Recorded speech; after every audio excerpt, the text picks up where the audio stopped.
문제 보겠습니다. 9번 문제는요, 쭉 보시면 겹판 스프링에 관한 문제예요.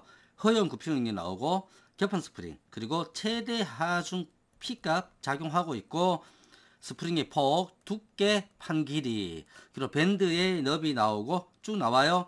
이럴 때 판의 수 N은 몇 개냐, 이걸 구하는 문제인데, 동영상 보고 그림 보고 같이 풀어보겠습니다. 이게 겹판 스프링입니다. 겹판 스프링 어디에 사용됩니까? 겹판 스프링. 겹판 스프링은 화물차, 그죠? 뭐 트럭, 그리고 뭐 화물, 기차, 이런 경우에 완충용으로 사용이 돼요. 완충용 주로. 그리고 뭐 RV차 같은 경우, 그죠? 지프차에도 사용이 되죠. 완충용으로 사용이 되는데, 겹판 스프링 보면 이 부분에 축이 연결되어 있어요. 뭐 축 허브가 이렇게 달려 있죠, 그죠? 축 허브 달려 있고, 이쪽에 발통이 달려 있어요. 발통. 자, 바퀴입니다. 바퀴. 바퀴가 달려 있고, 이 위에는 자동차 프레임이 이렇게 얹혀져서 뭐 적재함이 이렇게 되어 있겠죠. 적재함이나 차체가 있습니다. 그래서 여기에 물건을 넣습니다. 하중으로 작용하죠. 하중. 이 하중은 여기와 여기에 2분의 P로 갖고 올라가요. 아래에서 칠 때는 이 하중이 이렇게 가지겠죠. 그래서 차가 진행을 합니다. 이렇게. 그러면 땅바닥이 꿀럭꿀럭꿀럭꿀럭 한 경우에 아래 위로 이렇게 완충을 하겠죠. 그래서 하중이 밑에서부터 쳐 올립니다. 동영상 보시면, 동영상이, 자 보시면 위에 적재함이 움직이는 쪽으로 되어 있어요. 밑에서 하중이 치면 위에 적재하고 있는 하중 때문에 판 스프링이 이렇게 탄성을 가지고 꿀럭꿀럭꿀럭 움직이면서 완충을 합니다. 그림 보고 설명드리겠습니다. 재료의 허용 굽힘 능력. 자, 재료는 이 판재입니다. 이 스프링 판재.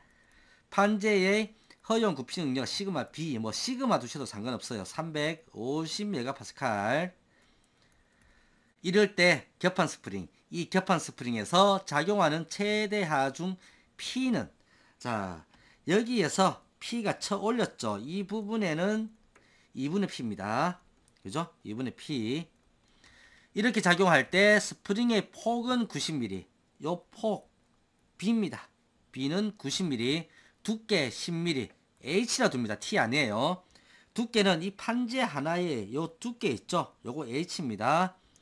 판의 길이가 800mm. 0.8m예요. 어디서부터? 여기서부터 여기까지. 자, 이게 판의 길이 L입니다. 요거 뭡니까? 요거 스프링 기라고 해서, 스프링 기, 차체 프레임이나 어딘가에 고정하기 위한 부분이에요. 스프링 기에서 스프링 기까지의 거리가 전체 길이 L이 됩니다. 요거 L. 밴드의 너비가 2가 80mm예요. 밴드 너비는 요 부분입니다. 요 부분. 밴드 너비 2. 유효 스팬의 길이. 자, 중간에 밴드로 이렇게 여러 개의 판을 잡아놨어요. 그렇기 때문에 탄성에 이만큼의 역할을 못합니다. 간섭이 일으키죠. 그래서 유효 스팬이 있습니다. 전체가 스프링 역할을 하지는 못합니다.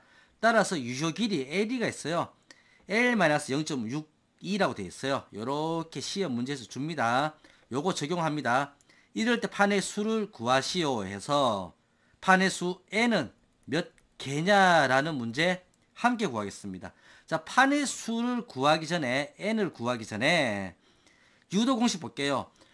판의 수는 굽힘 능력과 처짐에 의해서 유도할 수가 있어요. N을 유도할 수가 있습니다. 문제 보시면 굽힘 능력 나와 있죠. 그리고 처짐은 나와 있지 않습니다. 따라서 굽힘 능력의 공식 시그마 B는, 응력은요 모멘트 나누기 재료의 단면 계수가 되겠죠. 하중을 여기서 받고 양쪽에서 잡고 있어요. 모멘트가 이렇게 작용합니다. 중간을 반 딱 잘라서 여기에서 보면 모멘트가 작용하죠. 그리고 판재 하나의 단면 계수예요. 여기에서 재료의 단면 계수는 판재 하나당이에요. 따라서 판재의 전체 개수 N을 여기에 넣어줘야 돼요. 여기 N이 묻어있죠. 따라서 이것을 풀어보면 모멘트는 작용하는 하중 곱하기 전체 길이입니다. L인데 밴드 잡고 있기 때문에 유효 길이를 넣어줍니다. L1을 넣어주죠. 나누기 판재의 단면 개수는 6분의 BH의 제곱이에요. 이 판재의 단면은 이렇게 생겼어요. 이 부분은 B가 됩니다. 이 부분은 H가 돼요. 따라서 단면 개수는 6분의 BH 제곱 곱하기 판수 N이에요. 여기에서 가해지는 하중 절반값입니다. 가운데를 잘라서 여기에서부터 모멘트가 이렇게 작용하고 여기서부터 모멘트가 이렇게 작용을 합니다. 따라서 이것은 2분의 P 곱하기 2분의 유효 거리가 되겠고요. 여기에 6분의 BH의 제곱 곱하기 판수죠. 따라서 요거 두 개 내려오고 요거 올라갑니다. 그렇게 되면 6P 곱하기 유효 길이 이것을 4BH의 제곱 곱하기 판수 N으로 구할 수 있습니다. 여기에서 판수 나오죠. 나오게 되면 시그마가 들어가요. 분모의 것이 나오게 되면 요거는 들어가게 되어 있습니다.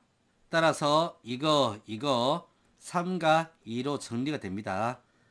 겹판 스프링의 판수 N은 3 하중 곱하기 유효 길이 그리고 2 스프링의 폭 그리고 스프링의 높이의 제곱 곱하기 굽힘 응력 들어갑니다.